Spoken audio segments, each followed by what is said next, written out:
All right. Well, hello, hello, hello. We want to welcome you to Building Your Member Owner Base, Three Success Stories. I'm Pastor Reggie Flynn, founder of the North Flint Food Market in Flint, Michigan. And we just want to get engaged in a conversation, in a dialogue with folks who have been successful with their member owner uh, growth. And so we want to begin with sharing with you our session description. Building a membership base, as we know, is perhaps the most important work of up and coming co-ops. That work can be particularly challenging in Black urban communities.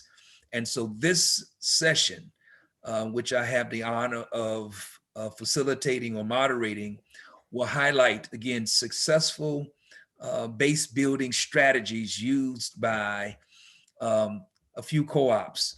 And so we're going to today share with you from the Detroit People's Food Co-op and Solo Co-op, and also the North Flint Food Market Co-op. And then we have Dr. Jazz with us, and she's going to share as well. So again, welcome to our session. So I want to begin with introductions of our panelists, and I'm going to ask them, each of them, to introduce themselves, what their roles are or what their role is in their specific co-op, and what is their specific success story. And so what I'd like to do is begin with Bonnie Turpin, excuse me, with Sola Co-op in California. Hi, Bonnie, everyone. Um, so I am in Los Angeles, California. We're in South LA, but I'm originally from Michigan. I like to think that there was some seed in my psyche that came from Michigan that made me start Sola because there are a lot of co-ops in the Midwest area.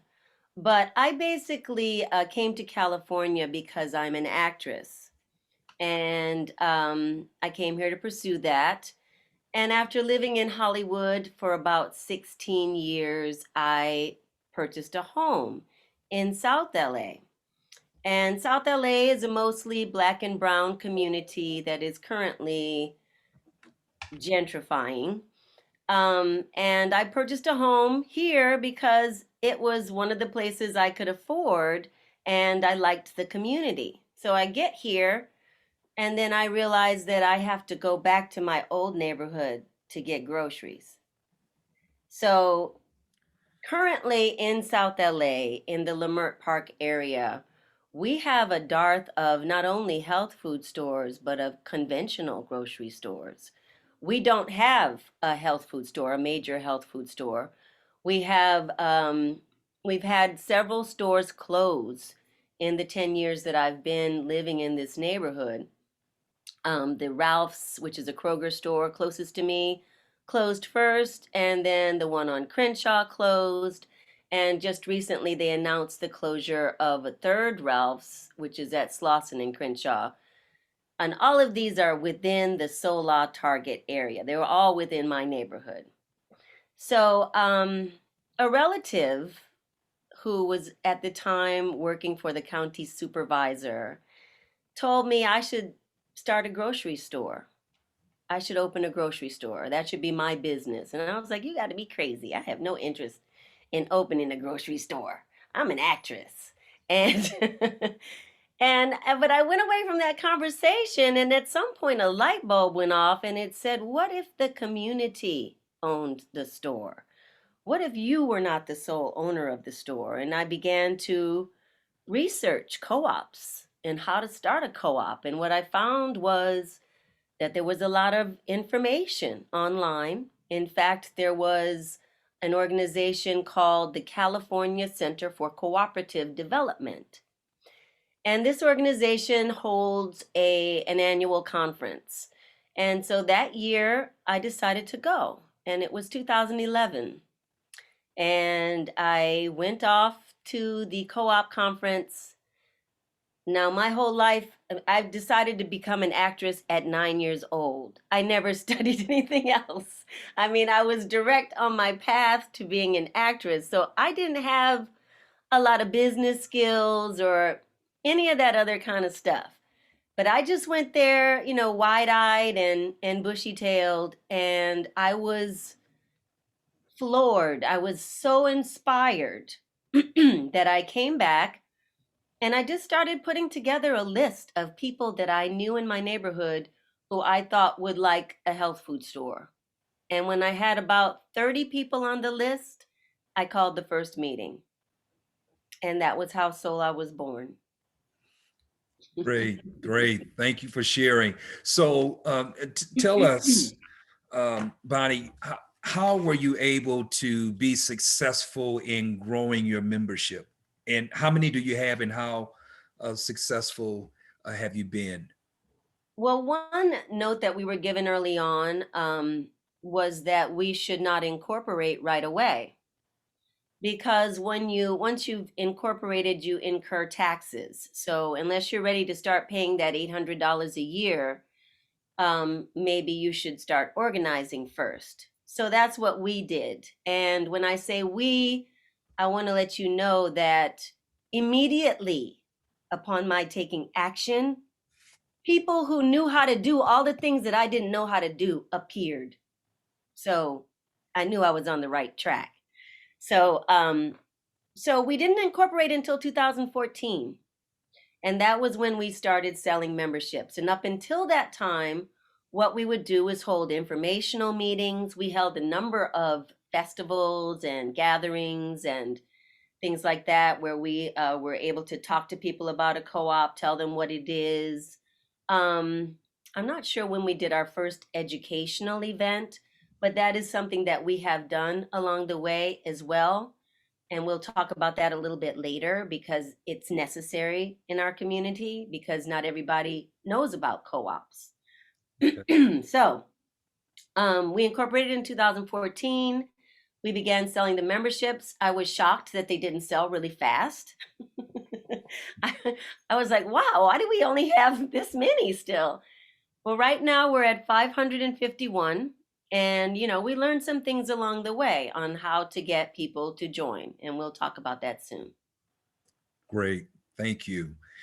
All right. Well, next we have Akua Woolbright. She's with Detroit People's Food Co-op from Detroit, Detroit. All right. Tell us about yourself, Akua, and your role in your co-op and your success story. All right. So I am the board president and the membership and outreach committee co-chair. I came on board in 2018, and co-ops are definitely a marathon movement. So the work had already been done, for several years by the time I came on board. It really started with the Detroit Black Community Food Security Network and that organization's desire to address physical, nutritional, and economic health in our community. If you look at what is happening in Detroit right now, there's so much development and gentrification that's happening throughout the city, and most of it is led by people who don't look like us. And the desire to bring a co-op to the north end of Detroit was really meant to be a form of pushback against that extractive economics model and to give people a place where they can find fresh, healthy food, get nutrition education, and have a community gathering spot. So I've been really excited to be involved with the co-op since 2018 and to see how much the work has really moved forward in that time. We've had our first annual meeting. We've had our first elections. We now have a fully seated board. Our performer is done. We are about to break ground in a few months, probably summer 2021, and then hoping to open the doors the summer of 2022. And so just to know that it is a marathon, but in that effort of continued engagement, we have been able to keep the work moving forward. So I'm very excited about that. Great. Thank you, Akua. And we've got Dr. Jazz Ratliff. She's joined us as well. And why don't you share with us your role in the food co-op world, Dr. Jazz? Thanks, everybody. Here with the National Black Food and Justice Alliance as the Self-Determining Food Economy and Policy Manager. I'm new to this space, and we are leading a working group of Black-led co-ops. So I'm a part of that working group, and I'm here to support all of you to bring all of your dreams to fruition. So I have been working with the Alliance for the last few months. We've been building out a Black farmers food map, which will currently, it has farms, so D-Town Farms is on there. I believe Sola is on there too, but we were going to just add another layer, so that has that co-op, the retail space, the distribution space, any shared resources. So if there's a food hub or a community kitchen in the area. But then lastly, we would love to add some oral and visual histories. So that's what my role is right now with the National Black Food and Justice Alliance, just helping to amplify and build out these self-determining food economies. It's awesome. Thank you so very much.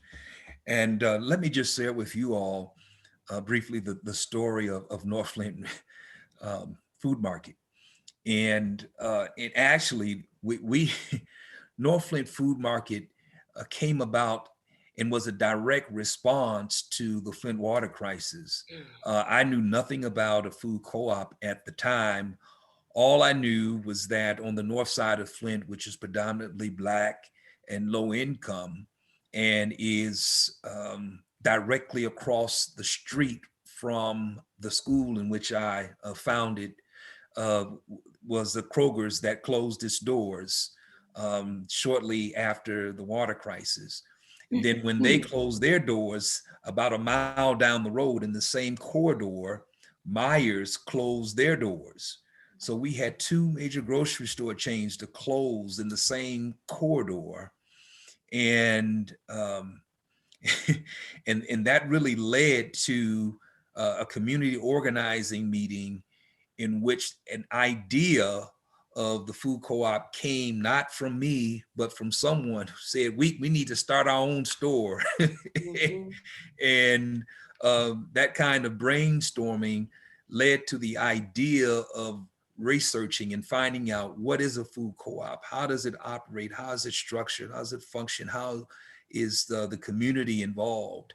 And that led to me identifying about 10 to 15 people, I think it was at the time, us coming to our first up and coming food co-op conference. And so just think that was 7 years ago. And we just began with a few people. And when we talk about membership growth, we're up to close to 900 member owners. And I'm really looking forward to the conversation, ladies, about specifically membership and some of the foundational kinds of things that are important in terms of growing your membership base, certain key strategies, best practices. And so let's transition right from my story, or the North Flint Food Market story, to the question about key strategies and best practices that are necessary to build your membership base. And so, Akua, let me start with you. Can you give some feedback in response to the question of key strategies and best practices that are necessary to build a strong membership base? So I will start here, and perhaps some of it would develop later in our conversation, but I mentioned that I came on in 2018, and in March of 2019, we had our first elections and annual meeting. At that time, we only had 244 member owners, and we know that conventional wisdom speaks to having 1,000, 1,200 or more before the doors open, because cooperatives are most successful when you have that strong membership base. So we knew we had a lot of work to do. And so we had a lot of membership and outreach committee meetings where we would get the whiteboard out and start strategizing. And we found that a combination of small events and large events really helped us a lot. So large events like those festivals and fairs. You go out to the African Rural Festival, there's hundreds of people coming out for the entire weekend. We would have a table that was well branded with our banners and signs, lots of handouts, postcards. and information that we could give out. At those large events, something we found to be really effective was having easels with large posters up with cooperative principles or mission statements or the importance of a co-op. Really helped us a lot because we can put those away from our tables so people would still maybe look, even if they were too timid to come to the table. The other strategy we used at those large events was sending volunteers out into the crowd to meet people where they were and just hand out those postcards. We found that the large events didn't really yield a lot of membership, but we used it just to increase awareness and community goodwill. Small events like our house parties, where a member owner would actually host a party in his or her home, have some food, desserts, maybe music in the background, a little bit of fun and laughter, and maybe a 15-minute presentation on the Detroit People's Food Co-op, were really where we brought in more numbers. We could get 10 to 15, 20 new member owners at those house parties. We also had events that we call Coffee with the Co-op, a way to promote a local coffee shop. You know, they would promote us. So having that community partnership there and just having a laptop out with people buying someone a cup of coffee, talking about the co-op and bringing in new members. Again, we could bring in anywhere from 10 to 15 new member owners at those Coffee with the Co-op events.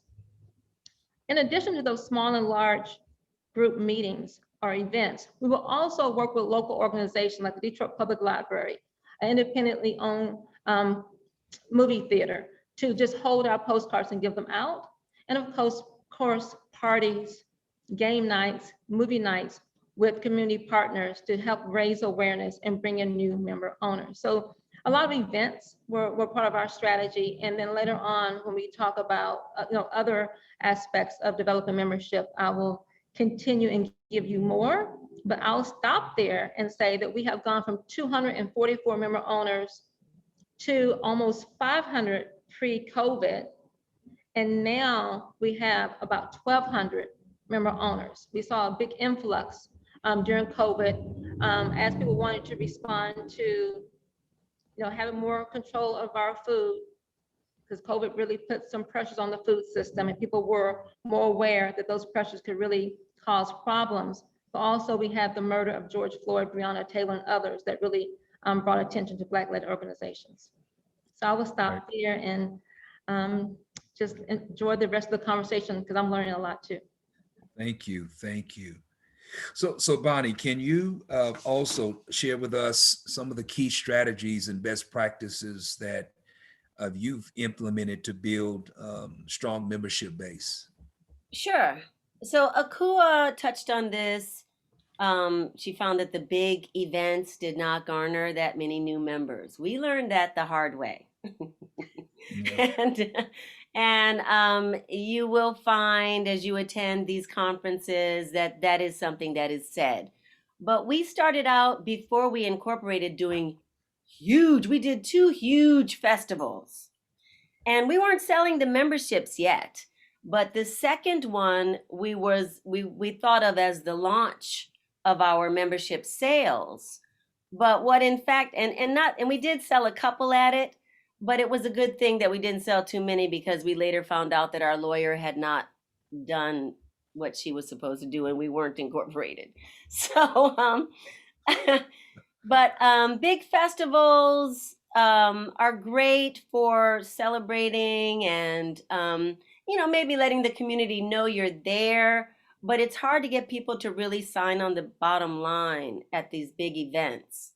What we found is much more effective is targeted small gatherings, such as one that we did was, we called it an open house. So we got a smaller space. It was like a firehouse, a historical firehouse in the neighborhood. And we held an informational gathering. And everybody who came was there to learn about the co-op. And we served some snacks, and we had different people get up and speak about the co-op. And so many people joined at that. Another way was that, Early on, one of our early steering committee members later became the manager of our local farmers market. And so she allowed us to have an information table at the farmers market free of charge for years. And we would just be there giving out information, talking to people. What is this? What's a co-op? And telling people what it is. So if you have a place where, people who possibly like the kind of food that you're going to sell in your store are going to get their food and you can be there, that's a great idea. Um, the other thing was, and it just went out of my brain. Educational events. So, in our community, we found that a lot of people didn't actually know about co-ops, had never shopped at a co-op, thought we were going to be a farm. We don't have a farm. I mean, Dr. Jazz. So they were like, well, what do we like bring our food that we grow in the backyard or what, how does this work? So we had to do a lot of work to let the community know what we were proposing. And also that caused us to take a closer look at our messaging. What are we saying the co-op is, and so to put it out right in front, this is going to be a grocery store, so that helps. And over the years we've done a number of events. Early on we were able to do them at the public library space, and they would be something like, how to eat healthy on a budget, something like that. Or we did one on eating for hypertension, which is something that plagues our community. And that's a way in. You may have people like Sola wants to be a health food store. So you may have people in your neighborhood who, don't really shop at the health food store. They don't think it's necessary, blah, blah, blah, but they have high blood pressure or they have type 2 diabetes. So that's a way in. If you can get them interested that way and say, oh, there are foods that I can be eating and not eating that will help me with my condition, and you're teaching them that, then they're more likely to come over to your side. And then we've done some events, some educational events that were just partnerships with other local organizations that may not have had anything to really do with food or healing, like such as a gardening workshop. Early on, I went to a gardening workshop and I said, is anybody here interested in starting a co-op? And that was where I got some of my major players who ended up on my steering committee and on my board eventually. So SOLA has partnered with gardening organizations. Like we've done seedling workshops. We generally table at Ron Finley's yearly event, Defunction. If you're into the urban farming movement, you know who Ron Finley is. He's a maverick. He's the gangster gardener of South Central.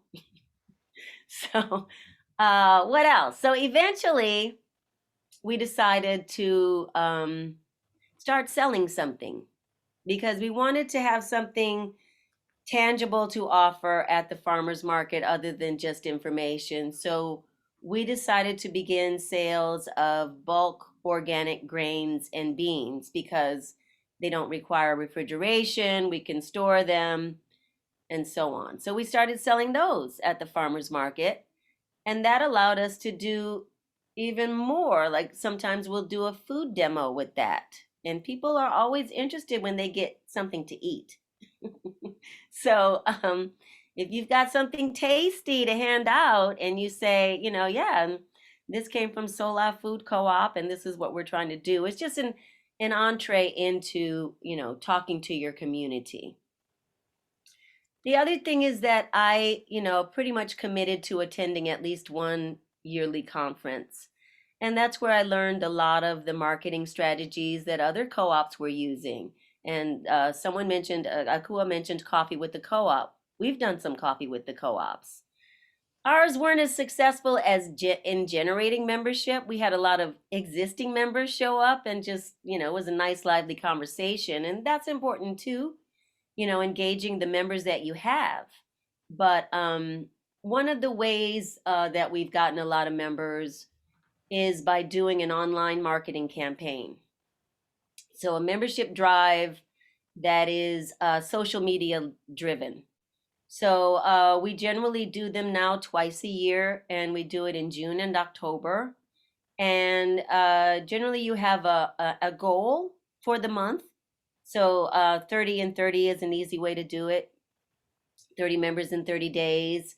And you post on Instagram and Facebook, Twitter if you can, you know, at least once a day, every day that month. And you can offer incentives. You know, maybe there's going to be a raffle at the end, and that's a great way to highlight your local businesses. You know, you can say we're going to raffle off $100 gift certificate to SO1 Books. That's huge. People were excited to get that.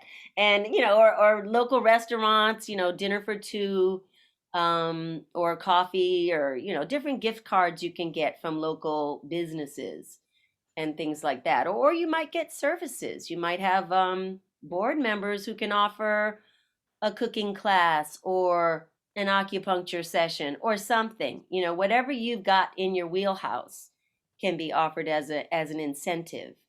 And then everybody who joins in June or who joins during that membership drive also gets a free t-shirt. And I didn't wear the Sola t-shirt today, sorry. But what else? One of the things important that I learned at one of the conferences was it takes 6 to 8 touches for buy-in. So, you know, it may not happen right away, but people are hearing about you, and the more you become a fixture in the community, the more they're going to feel comfortable making that investment to become a member. I think I'll stop Okay. there for now. All right, great. Thank you. Thank you, Akua. Let me just say, as it relates to membership growth with the North Flint Food Market, and we were established really very much different than a traditional food co-op is established. And what I mean by that is we were able to grow membership by way of the nonprofit organization that I established, hiring a community outreach person to lead the effort. And we were able to really grow our membership in that way. But also, I learned over time the importance of word of mouth.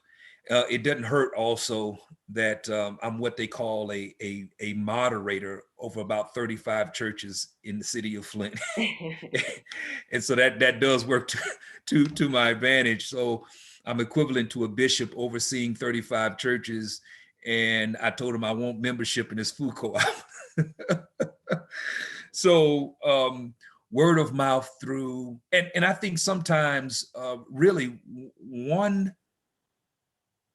strategy that we've employed is to really hone in on recruiting the faith community based upon the nature of this work.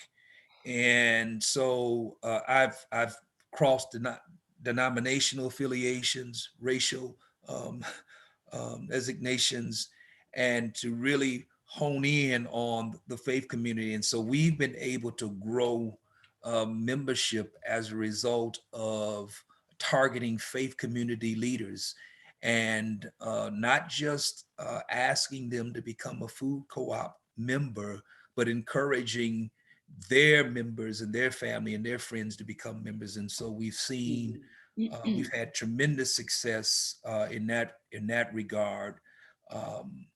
And then you made mention of social media. That has been successful for us. We've have a crowdfunding campaign going on. We've raised not through the social media, excuse me, not through the crowdfunding campaign, but through just this relentless presence, because we're very much, we do the large events, we do the small events, and we have not done so well with both. But I tell you what I think we have done well with, and that is working the phones and encouraging existing members to encourage others to join. Mm-hmm. And so we have raised close to $200,000 in our member equity account, and that has come as a result of people paying on their membership dues. And so the word of mouth, I think, has been most effective for North Flint Food Market. And I want to jump in Go right right there. ahead. I want to just really echo something that both you and Bonnie said. Okay. Having that recognition in the community helps so much, because having someone here like Malika Keeney for the Detroit Black Food Security Network, they've had such a long history in the community. And long before the co-op was even incorporated, having those information sessions, those community outreach and engagement sessions, so you can listen and really hear from the community what they wanted, is part of building, I know you're gonna talk about later, that trust, but getting people to have awareness. And what Bonnie was mentioning around having those education sessions and working with other community organizations and being able to just have those touch points, those more intimate gatherings where you can have conversation with people and answer questions and give them food and have music, and this fun environment goes such a long way in fostering that awareness and that trust. So I wanted just to echo that. And I love what you both are saying about having those phone banks or having members reach out to other members, because having those type of member driven campaigns have also been really successful for us as well. So I love to hear all the different ideas and see how those best practices kind of come together. I think the point you make about having roots in the community in which you're seeking, I just think that's invaluable. When the people, they may not know what a food co-op is. I mean, the education piece is important, but it goes a long way when they know you and they trust you. And yeah, we'll talk about that in a little bit. But I just think you can't underestimate the value of having roots in the community in which you're working. I just want to say one more thing, and that's, make Go it right easy ahead. for your members to join. So we offer payment plans. Yeah. So you can join SOLA with as little as $25 down, and you're a member. And we have automatic, debit available so that people can pay at different levels. Some people are comfortable paying $100 a month, and for 2 months, it's only $200. But and only is relative to your experience. But we try to make it as easy as possible. Yeah, that's important. I don't know what percentage of your members are on the payment plan, but we have close to 90% of our member owners are on a payment plan. Hmm. And they give us as little as $5, $10. But I've seen some folks be really diligent in making their payments as well. So Well, you can set up an automatic payment thing on PayPal or Stripe yeah, or Squarespace or whatever. Um, and sometimes, a lot of times when people don't get the automatic payment thing, you don't see the rest of their money yeah, after they made their initial deposit. But yeah, yeah, we'll get in touch with those people eventually. Yeah, I just briefly yeah, wanted to mention, I just think something that y'all all mentioned around transparency. And the Alliance has been able to build some membership around creating collective goals and priorities. And we all have a mindset of shifting this power and building self-determining food economies where we're owning and operating within our community. But I think the consistency in meeting and moving forward agendas have been really good in building our membership. But lastly, I feel not lastly, y'all keep mentioning about this sliding scale. So just meeting people where they are, if that's in the community, joining existing, there's so many meetings that happen already in the community. So joining them, showing your support, and then the sliding scale, I feel so strongly about. And then ability for people to put their voice in the input into strategies as well. So knowing that members are heard and not just paying dues or, making a vote. But lastly, I think everyone said that their foundation was just building relationships. I've been doing that a lot with one-on-ones and just getting to know people in their work. It really goes a long way. And you find out, so many ways to collaborate and, just be intersectional and very intentional. One other thing I wanted to mention, Akua mentioned how much membership growth happened in this past year, and we had a huge influx as well. And you need to be ready. You need to be ready for if something happens and all of a sudden there's 20 new members in a day or 50, But I think that, one of the reasons why Detroit Black People's Food, okay, please tell me the whole name of the co-op. I always we're going to get into that in a minute. I think he's going to ask us about building trust, and I want to get into that in a minute. Well, it says Black in it. Oh, so that let people know, yeah. Oh, I can give money to the Black people here, So Sola received some of that too, but Sola doesn't have the word Black in it. So we didn't get as much, but we were really happy that we got 98 new members last summer or something. But yeah, so just be ready, have a plan for how you're gonna record and track all these new members. If something happens, you don't know, something might happen and a whole bunch of them will come at once. So okay. So let's shift to challenges, unique challenges.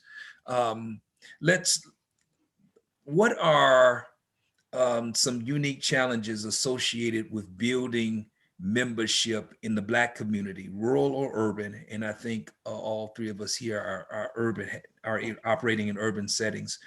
But share some of the unique challenges that you are dealing with building membership in the Black community in particular. I'll start with you, Akua. I think the main thing, if I'm just going to just create an umbrella for it, is really building that trust and awareness, because we've talked about that sometimes people may not know what a cooperative is, or we haven't broken ground yet. They don't see a building or a sign. And so we're asking them to believe in the possibility of something that is yet to come. Right. Something else that I think we all have in common, because we talked about this offline, is understanding that it could take a decade or more for your cooperative to be open. And so how do you build that trust in people, not just to give you their initial membership fee, but to then stick with you for the long haul? And so some of the things you guys are already touching on, having that branding, for us, having a website so people could actually see their board members, learn more about the Detroit People's Food Co-op, actually join online. Bonnie mentioned having that payment plan in place, having a separate phone line, an email, account, social media presence, a text app, those things that allow you to not only brand yourself, but then to have those touch points with the community and your current member owners, to keep them engaged, to keep them feeling inspired and hopeful and trusting, have really gone a long way. So let me interrupt just a second, because what you're digging into is really that some of the advice that we want to give at the end of the session. What I would like for you all to hone in on are those specific unique challenges that are associated with building membership in the Black community.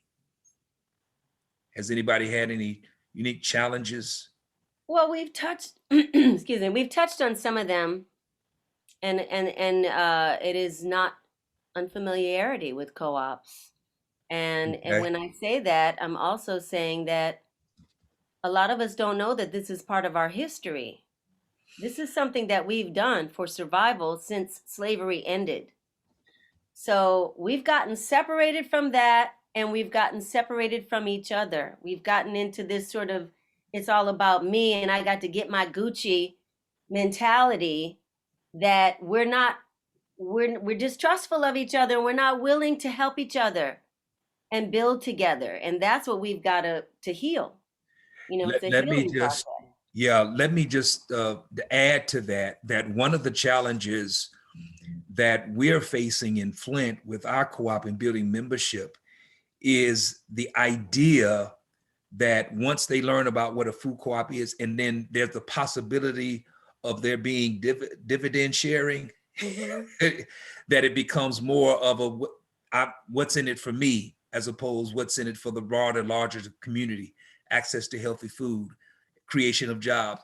That's for, I mean, we were continually hearing that as the major concern of those when we asked them the question, would you join? Well, Mhm. what am I going to get if I invest?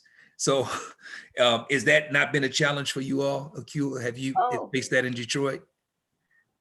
We do hear that from some, and to your point that, having the ability to answer some of those questions, we create a frequently asked questions sheet. We created a script that can allow our member owners to go out and speak to those questions. And having the script, the frequently asked questions, and those membership and outreach trainings mhm. have helped us to all have one unified voice. So we're all communicating the same thing, and we're having that consistency so we can speak to some of those issues, some of those questions that people may have. And you're right, being able to talk about, once we're profitable, we could, distribute shares or distribute those profits, to be able to talk about, when you shop at the co-op as a member owner, you may be eligible for special discounts. So yeah, people have wanted to know what's in it for them. But what I was trying to get to earlier was, for us, I think some of the major issues has been around that professionalism, that branding, having that container to be able to show people that we're legitimate and we're a real business and this is where your money is going, has been part of how we've addressed some of the concerns people have had. Because as you mentioned before, having that long-standing history with the community helps to answer some of those questions. And as we branch away from the Detroit Black Community Food Security Network that has that history, and we're reaching people who maybe have not heard of that organization or the co-op before, having those other branding pieces in place spoke to the legitimacy. So you have, the history in the community that speaks to legitimacy, but then there's this professionalism, that brand that can speak to it as well. So that's why I was going into that, because I think that has really made the difference for us. I Right. tell them straight up, you get a store. That's what you get. Oh, I love That's- that You get a answer. store. Yeah. Love that And if answer. you don't, and if the Yes, community doesn't buy in, we don't get the store. yes, yes. You have See, access to fresh, healthy food and better Yes. health outcomes. Yes, I Yes. love it. I'm here for it. And I've yeah, had members, I've had one member email me and ask, where are my dividends? And I'm like, lady, we're not open yet. We don't have any profits. She was like, I thought when I joined this, I thought I was going to get a share of the profits. I was like, we're selling some rice and beans, but we're not really profitable yet. Hold on. It's coming. yeah. Any other challenges? I just wanted to Like to share? say quickly about the alliances throughout the entire United States. It's more national, so it's not necessarily local to the food co-ops. So there are some challenges with outreach in the rural community, with connection, with intergenerational, just technology integration. Now that we've moved virtually to Zoom, we had an annual gathering over the weekend recently, and it was a little challenging having people on or in breakout rooms or voting, online. It's just different. So meeting people where they are has been a little challenging. Yeah, thank you for sharing that. It just prompted a thought that I had about the composition of our membership. Well, we're not doing very well with reaching a younger generation. Most Really? of our co-op members are older. They are seniors and they are middle-aged, but by and large, our membership is older. So that's one of the challenges that we're encountering right You now. need some sinners on your board. Some some Some sinners, sinners. Some like sinners. We like events and SIN. parties. where you get the young folks. I'm a sinner. We're all Well, I don't believe that. Well, yeah. Okay. Well, let's not get into that I get it. I get it. I get it. discussion. Yeah. Our general manager is making an effort to reach out to. She has a like a youth boot camp, micro entrepreneur boot camp that she's been able to get about 5 to 10 young people, teenagers, and an incentive has been provided to complete the class, and they become a member owner. So we are making the effort. But I would say yeah. colleges. I mean, Yeah, colleges. we've got some members at University of Michigan Mhm. and MSU. But by and large, of the 900, most of them are seniors or older people. Okay, so I know we've got a few minutes. I think we probably have about 5-7 minutes remaining. And what I'd like to do is just solicit you all's input as it relates to advice that you would provide new and or existing food cooperative organizers concerning the recruitment and retention of Black member owners in their community. So what advice would you provide new or existing food cooperative organizers concerning the recruitment and retention of member owners? So I like where the conversation is going so far. You know, I love all of the ideas that are being generated. It's really cool stuff. And I think going to up and coming conference and other places where you can learn best practices is always a good thing as well. But you know, for us, it has been, like I was mentioning earlier, that branding, like having a place people can go to see your board, to see more about your organization, to get an email from your account, to be able to call your phone number that has your name and the number.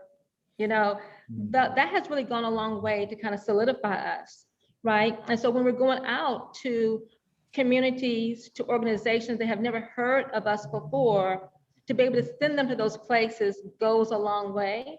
We also started a newsletter. So every month the newsletter goes out. We have a co-op corner. That's just an education corner where people can learn more about cooperatives.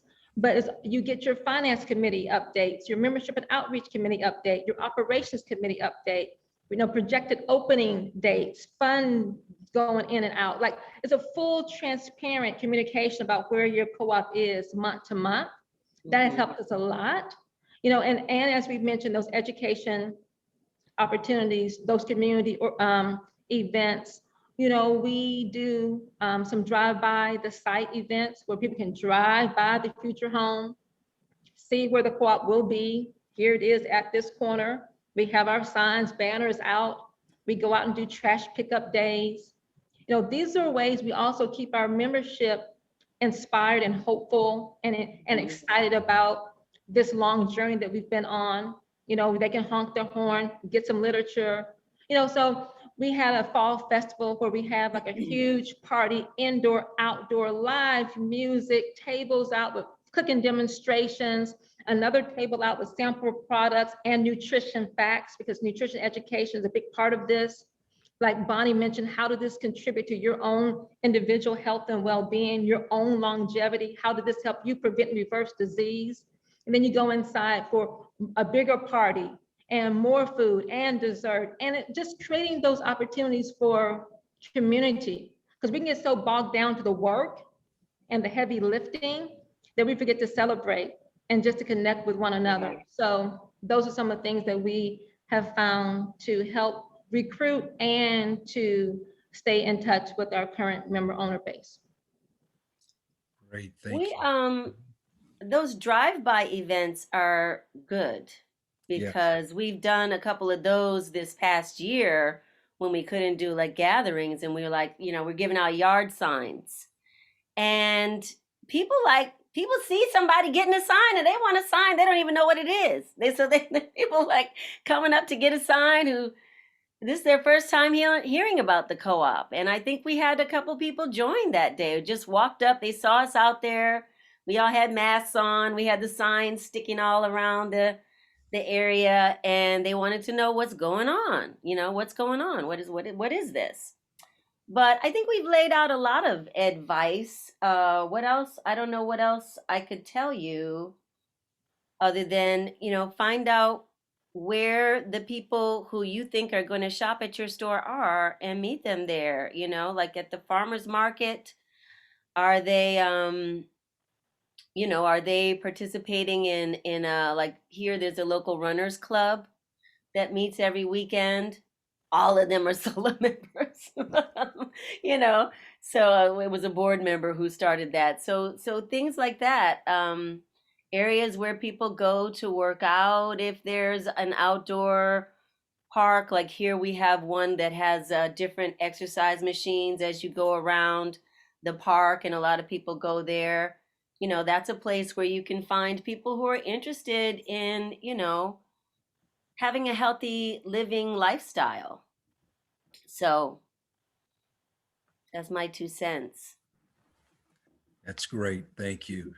Dr. Jazz, did you want to make a statement or contribute to the respond to that question? Just really quickly as we are winding down on time, I just wanted to echo again, building those relationships, but not just relationships, genuine relationships. So I don't meet to meet. I don't take every meeting. It is hard to not take every meeting, but knowing that to be intentional with your work, and then keeping people informed. Y'all said that the newsletters, the websites, and then providing space for new leaders. So I know that we've been doing the work. Now we've all been doing the work, but just making space for people in the community who are interested in leading and developing that leadership. And lastly, for ourselves to give some grace to yourself and also the staff. This is so much like intention, like this work is so hard and it has like extremely delayed gratification. So we don't see the pretty picture right away after we finish the painting. But I know that just staying true to the course. And Baba Malik always reminds me to take care of myself, because if not, we can't take care of the community.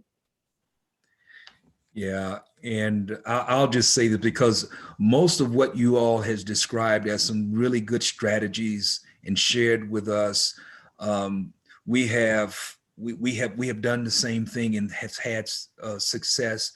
But I'm gonna tell you, I'm just gonna tell you straight out, and this is, in my opinion, the best advice I can give, and that is, and Bonnie, you mentioned that you have been on this journey for 10 years.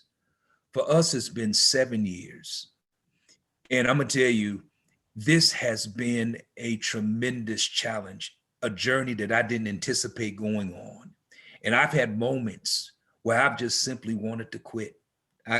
There's some thing I'm going to tell you. And so I know the question was, what advice we give as it relates to how we can recruit and retain members.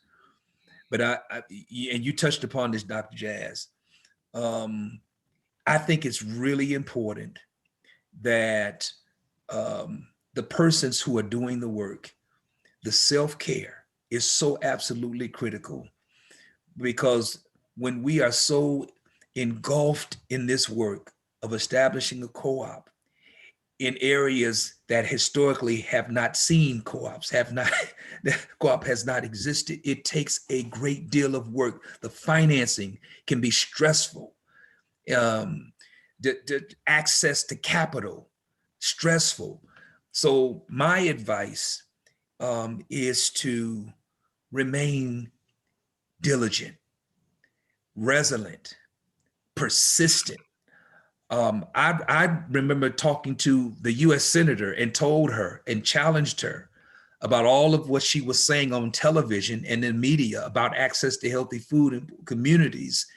And there was no funding coming our way. And yet you're asking for our vote. And so being persistent in being resilient, it's absolutely critical, because this journey is not for the weak. And I know I'm probably preaching to the choir, but I want my advice is to make sure you take some time to re-energize, take some time off to get yourself, just to take care of yourself, and then get back in the race. Don't quit, and it will happen. And I say that because there are many times in which I wanted to. So didn't mean to take up so much time saying that, but And I, we're building co-ops, y'all. You're not going to do this by yourself. So yeah, you have to learn how to ask for help, how to delegate, how to choose people who can do the things that you don't know how to do, in my case, and find them and get them in place. I'm so glad I'm not the president of the board anymore.